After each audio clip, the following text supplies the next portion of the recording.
Joining us on the show once again today, a man I can call a returning champion to this podcast. Of course, he's a man you all know best as the head coach of the 2019 NCAA championship winning and 2025 SEC championship winning Texas team. Of course, I know him best as the first man to discover the talent of Michael Costa.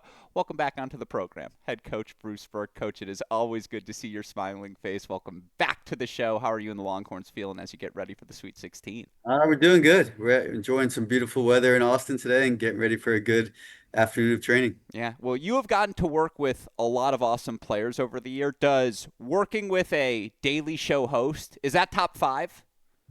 Yeah, I loved Mike. Well, he informed me recently that he now wants to be called Michael. When he was in college, it was Mike, but I think his family always referred to him as Michael. But no, he was a pleasure to coach. He kept you on your toes. He was hilarious, but he was also a really, really serious tennis player.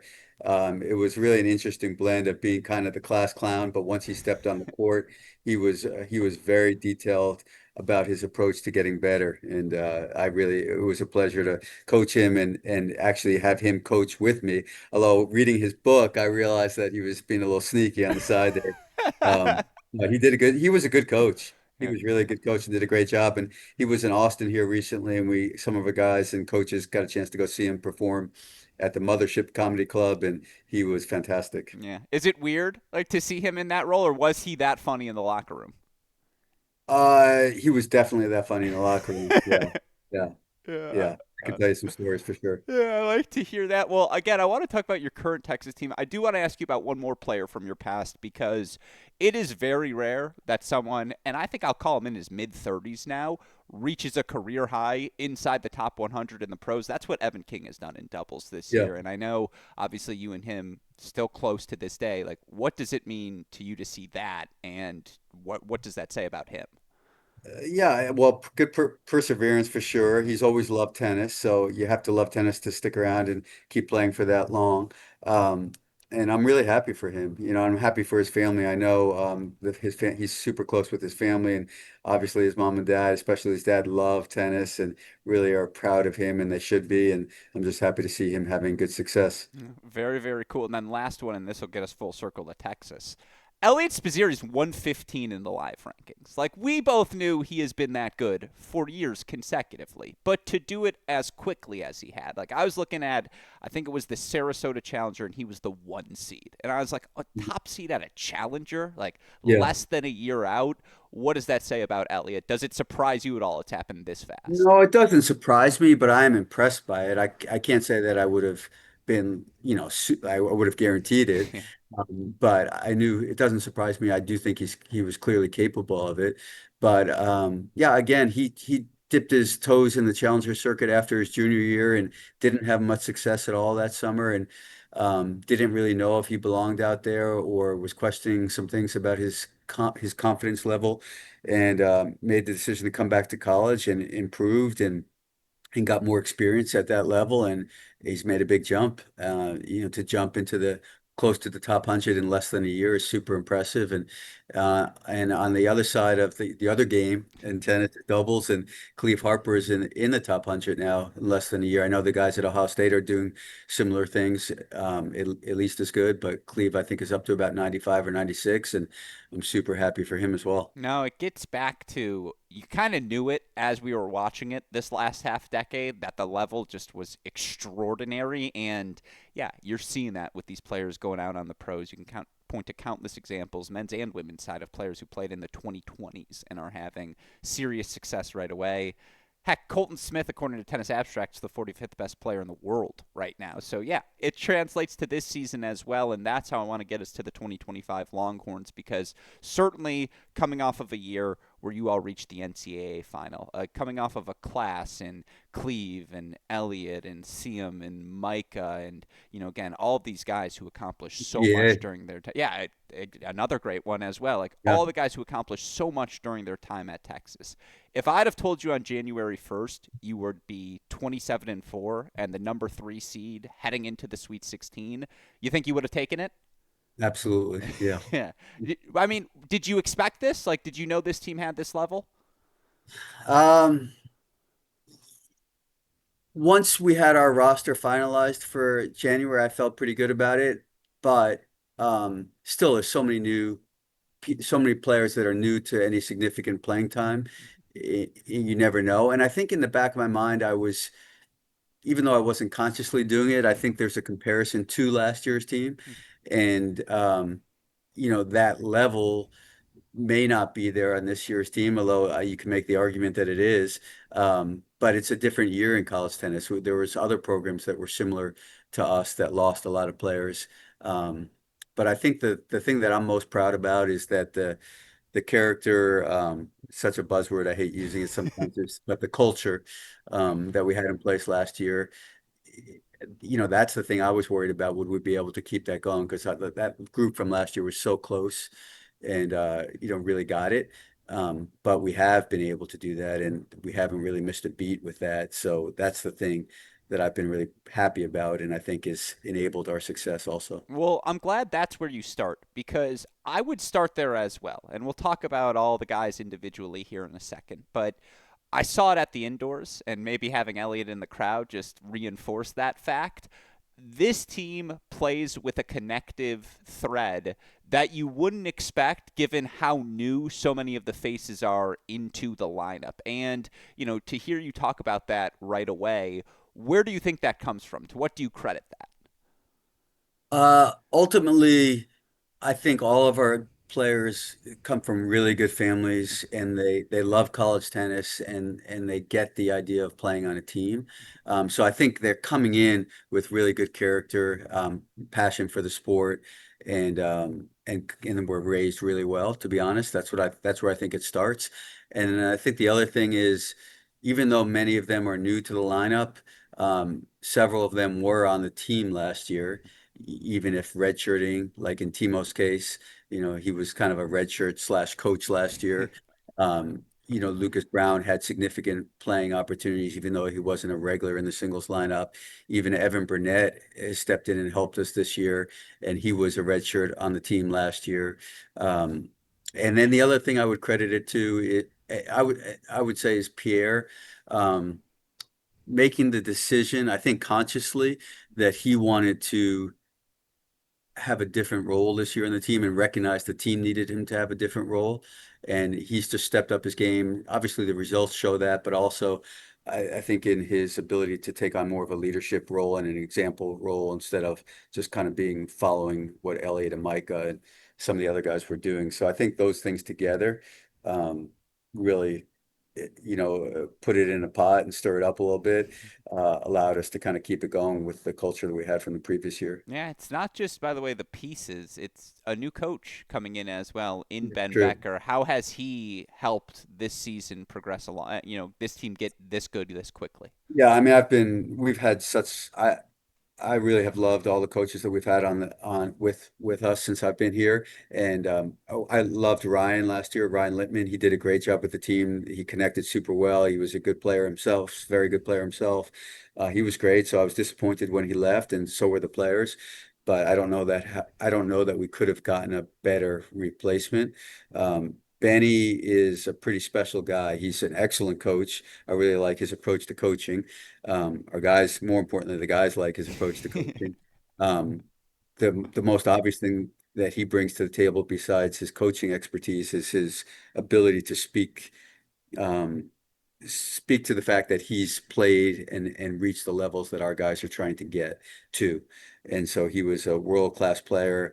Um, but he's also extremely humble about it. He doesn't throw it in your face. It's not about him and not about showing everybody how good he was or how good he is. He's out there to help the team. So it's just a really good coach, great experience to call upon as a player, and just a really humble person. Do the players refer to you as the three Bs? Burke, Becker, Beatty? They do not. We'll have to throw that in the group chat. Okay. Okay. We'll do some workshopping of that moving We've got forward. five B's. Bruce Five Berque, Bs? and Yep. Becker. Yeah, this is true as well. No, and then you want to throw in Burnett, Brown, Braswell, and Bailly. Clearly, There it's a you go. typecast at Texas. Yep. You mentioned PY, and the number speaks for itself. 20-2 in dual match play. That's a remarkable performance. And you kind of alluded to it. I have seen this tennis out of him before, but I don't know if I've seen him play it this consistently since his freshman season. Do you think it is more a mental thing than a physical thing this year? It sounds like that's what you would credit it to, but I don't want to put Uh, words in your mouth. yeah, I'd say a lot of it is Mm, maturity. yeah. He's been, he was an interesting one in the past because he could be like locked down, super tough mentally. It's just like so composed. It looks like nothing can shake him. And then when he's not feeling right, it looked like anything could shake him in the past, and right now he's been super consistent mentally. I think that was a big goal for him. I think that comes from maturity and the decision that he's not going to be, yeah, he was sad that all his friends were done last year. And so I was a little worried about that, to be honest. How was he going to be? But no, he decided he was going to step up and leave his mark. So I think maturity, pride, and wanting to be a difference maker and leave a legacy. And he's been healthy. We've learned from experience what he needs to do to have a better chance to stay healthy throughout the duration of the season. And this is probably, knock on wood table, this is probably the healthiest he's been able to stay in a whole year. Yeah. No, he's been so impressive, and again, obviously, it starts with Timo up top. 21-2 in your first year of college tennis at the number one spot is a ridiculous accomplishment. And obviously, you've seen some really good players come in and have success right away. We mentioned Evan earlier. Elliott came in right away. That team made semifinals in 2021. Electric. I remember that run in Orlando. And I would argue Elliott's biggest contribution was actually to the women's final, where, I mean, he deserves a ring for his performance on the sideline Yeah. there. Yeah. But what has allowed Timo to do this? Like, yeah, we knew he was good. We saw the Yeah. practice sets, but this, what do you credit that to? Yeah. Yeah, no, obviously, like you said, he was good. I Yeah. mean, he's really good. He was a good player before he came here. We didn't we can't claim complete responsibility for that by any stretch. But I just think it's basically his character and what's in his heart. I mean, I was amazed last year when he was not able to play, how much he cared, how hard he was rooting for the guys, cheering them on, taking the initiative, like helping us try to help the team. But he just cares a lot. He loves this environment. Um, he's super mature, on the court. Talk about nothing phasing him really. He's just rock solid mentally. And he's had to withstand the pressure of getting everybody's best player and best shot each time, and he's been able to do that pretty well, really well. And I do think he learned from Elliott also. I mean, he helped Elliott last year, but I know that he's talked to Elliott earlier in the season.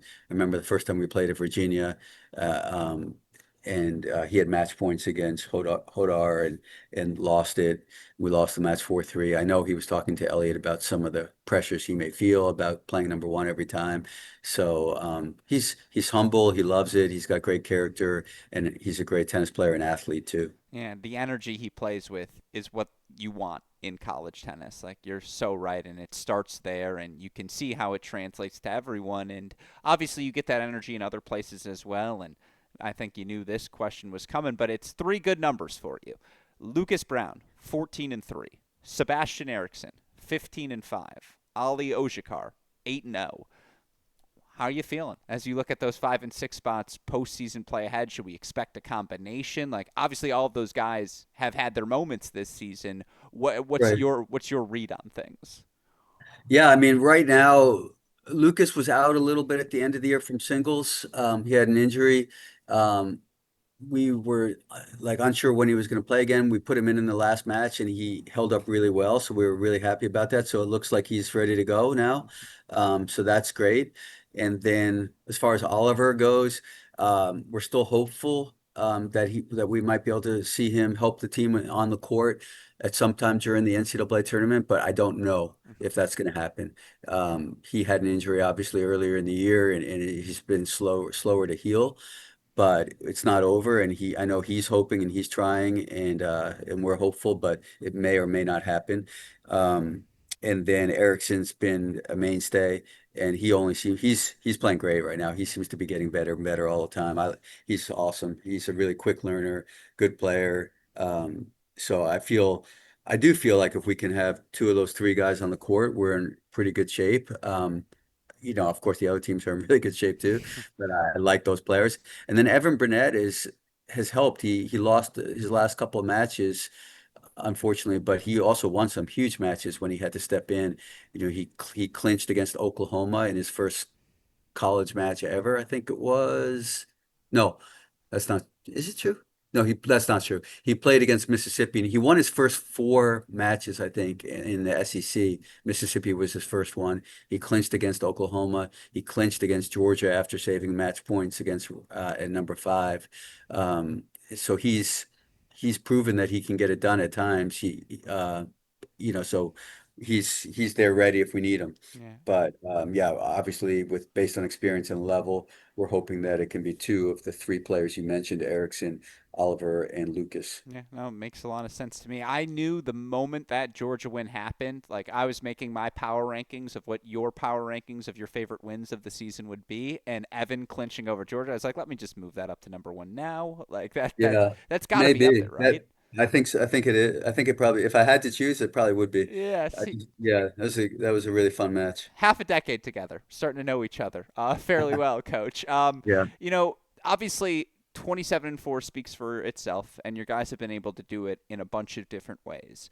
That's a great thing. There's also the other side of the coin of they've had to do it in a bunch of different ways, and I'm curious one point in particular, that doubles point, where because of by necessity you've had injuries, you've had to play around.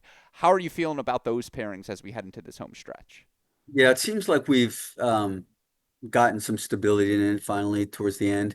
And so I think we kind of have our teams.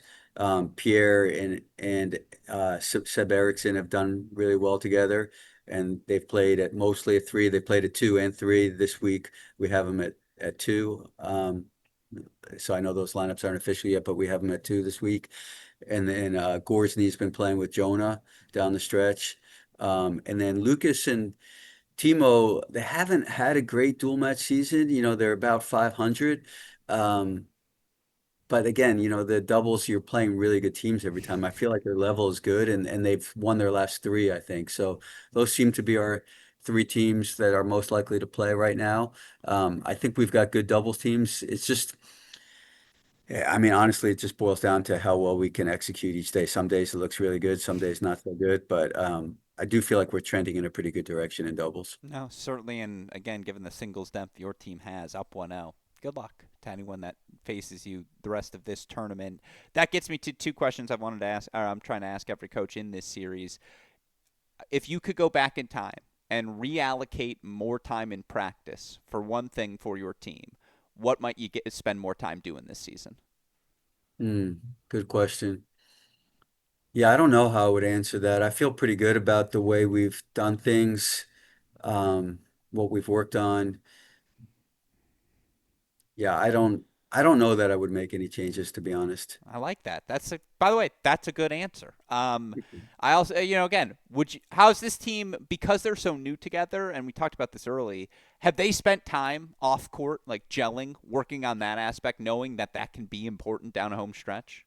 Yeah, I don't even know if it's been intentional necessarily because they live together. They all live, they have two apartments and they're all in those apartments, pretty much all of them, I think. And they're with each other every day.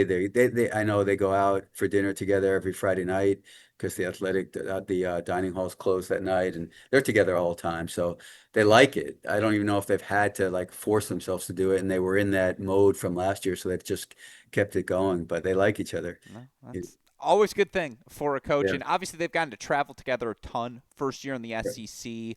Right. What you guys made the decision? We're going to play everyone. A year Yeah. in review. What do you make of that decision? I don't know that I would. Well, I don't know. I didn't have a strong opinion one way or the other, but it didn't matter that I didn't have an opinion because I didn't get a vote. I don't think I had a vote when they made that decision. Yeah, I get the positives, but I don't know if I like it the way it is right now. I think my preference would be not to play everybody or to find a way to get that national indoors 1 week earlier. Or another possibility that I've been thinking about, if the NCAA does stick with this thing with the individuals in the fall, why not move the NCAA's back a week? And on a different subject, and even something I feel more strongly about, I don't think, given that we're playing this thing in Waco, in I guess in Georgia, and then in Florida long term, especially if the NCAA's individuals are gone from the spring, I don't think there's any reason that we should be playing, either gender should be playing 3 days in a row. What other sport that's highly physical, that's not golf or baseball, is doing something like that? It's just not fair. It's not fair to the players, I don't think. It becomes a war of attrition. Of course, I know that you used to play 4 in a row, 4 days in a row, but times have changed and everything should be getting better. I just think it too often becomes a war of attrition. So I think there should be a day off, at least one day off for each gender. But I think if you were to move the NCAA's back a week, then you could have an opportunity to space out that SEC season, give yourself one SEC weekend off during the year. Because if you do well in the national indoors and then are in the SEC, you go all the way through. It's brutal. Like we've been banged up all year, and if you look at the SEC, we're definitely not the only ones. And there's just no opportunity to rest the guys, especially now with our roster limit shrinking to 9. It becomes even more of a challenge. So if they're not going to push the NCAA's back, if they're not going to move the national indoors up, um, I would prefer not to play everyone in the SEC so we can schedule a little bit more intelligently and factor in a strategic break in the season. I think that's a very fair perspective, certainly. And yeah, I mean, again, you guys started that weekend after the national indoors and off to the races from there.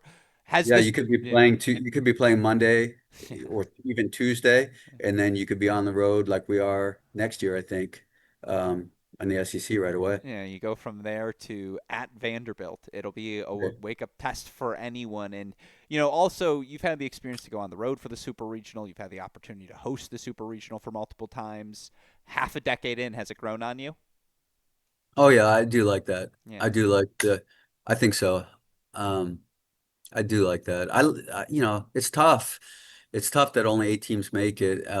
But I think it's a good thing. That round of 16 match is pretty exciting with a lot of fans there. So I do think that's a good thing. Um, my concern about, again, back to the individuals, I see some positives in it, even though I wasn't in favor of it. My big concern, and that we can talk after this tournament, is how is it going to look once we get there, if we get there, or for whichever teams get there, who else is going to be there? Because now all those coaches and players who were coming a few days early for the individuals to watch, that they're not going to be there. I'm just a little concerned about the environment, but hopefully we get a chance to assess that. But obviously, we'd have to win this match first. Very fair. If the national indoors were any sort of preview, they traveled. They traveled to Dallas. They can hopefully will travel to Waco as well because Yeah, obviously a slight opportunity you could say for some Texas Longhorn fans. How long is that bus ride from Austin to Waco? it's just an hour and a Oh, half. okay. I expect to see fans there. Should we see No, I one or wasn't even two? talking about. Yeah. Yeah, I'm sure all the teams get their fans, and Sure. again, like I'm not like Tennessee's coming Yeah. here. We've split the Presuming anything. tradition. Yeah, like Yeah. no, definitely not. Tennessee, by the way, they're just like super competitive and tough. Like our guys respect them in a very, very big No, way. this is And big picture talk. yeah, big picture, like yeah, fans are going to come travel with their teams and everything. But I think you're missing the. My concern is how detrimental will it be Yeah. not to have all the individual hundred participants and percent. coaches there. That I don't know. No, it's the most fun thing to have all these players, have all these It is. coaches watching, and just And it would be a shame that so many fewer college tennis people get to experience it. yeah, it feels like a meeting of the minds as well, where we all get to just listen to everyone analyze it too. Yeah, I completely feel that. It'll be fascinating to see what this year's final site looks like, certainly, and obviously, again, I know you guys working to get there. I want to get you to talk about that match in a second. Before I do, we kind of alluded to it earlier. What match were you proudest or did you learn the most about your team this season? We talked about that Georgia match, but I just want to ask, I'm going to switch this question for you to that weekend of you guys are down a couple of guys and you've got that Georgia Tennessee swing. And obviously that was late in the year. You're undefeated in conference play. Obviously, you take that loss to Tennessee, you get some revenge in the SEC tournament semifinals, certainly. How did that late regular season weekend help you all reset before conference tournament postseason play? Well, I mean, Lucas and well, Oliver's been resting, so he's kind of that's kind of a given. He's been out for a while, um, but it gave an opportunity for Lucas and Gorsney to kind of rest some of their nagging injuries a bit.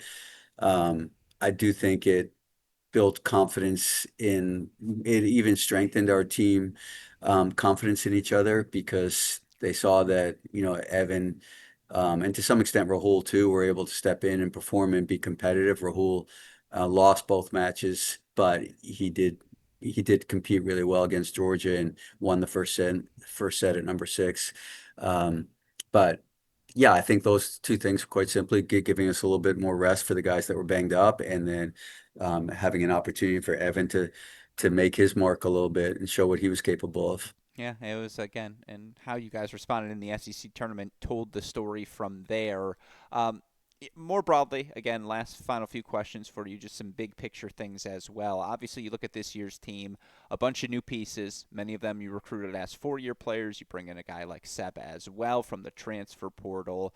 Stinks that this week, midst of the NCAA tournament, is the week that the portal opens. But of course, Yeah, it is the week that the portal opens. right. How in 2025 does the portal factor into your roster construction?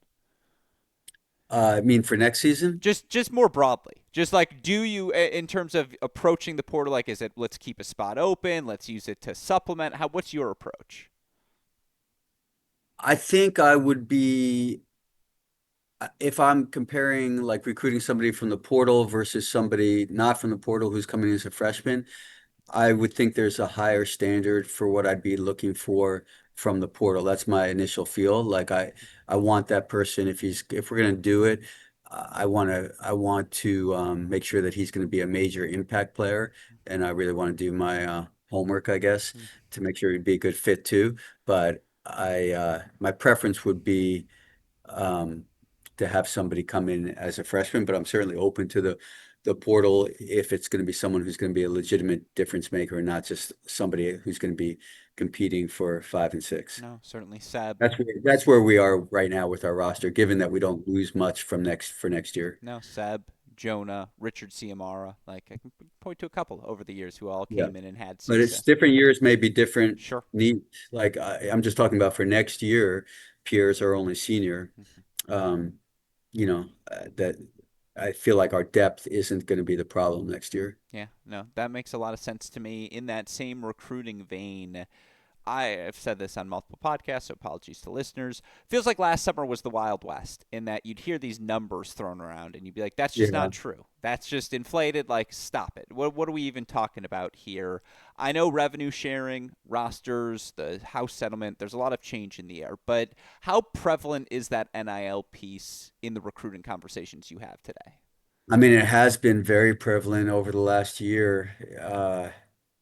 At first it seemed like, oh, this isn't true, but man, did it accelerate pretty quickly. And I think a lot of it did become true. Um, so coaches are pretty resourceful and pretty competitive, and a lot of them managed to get a pretty good nest egg to work with. I think that's going to change very drastically, and pretty soon, and maybe as early as tomorrow, from what I'm hearing, that the settlement may get passed. We'll see. But yeah, it's a big piece of it for many people, not for everybody, but for many people, they're trying to get everything they can. I think it's completely out of control and not sustainable.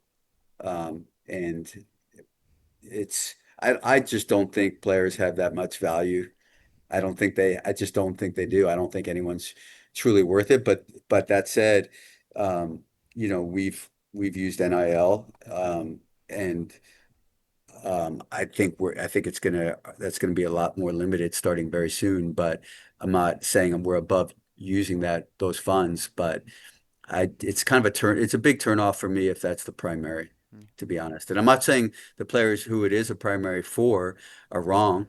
And I'm not saying I wouldn't, if I were in their shoes, I wouldn't be the same way. But I'm just telling you, for me, if that's the primary, then it's a bit of a turnoff for me. No, I appreciate the candidness of your perspective. That's why I want to ask every coach because certainly, as we discussed, it does feel particularly prevalent. My last two questions for you. I'm going to ask you to put on the pundit hat here. I know you are very focused on your match with Tennessee, but say you had some free time to lock in on one of our other men's round of 16 matchups. I can run you through them here quickly just in case you have been Okay. particularly focused on your own match.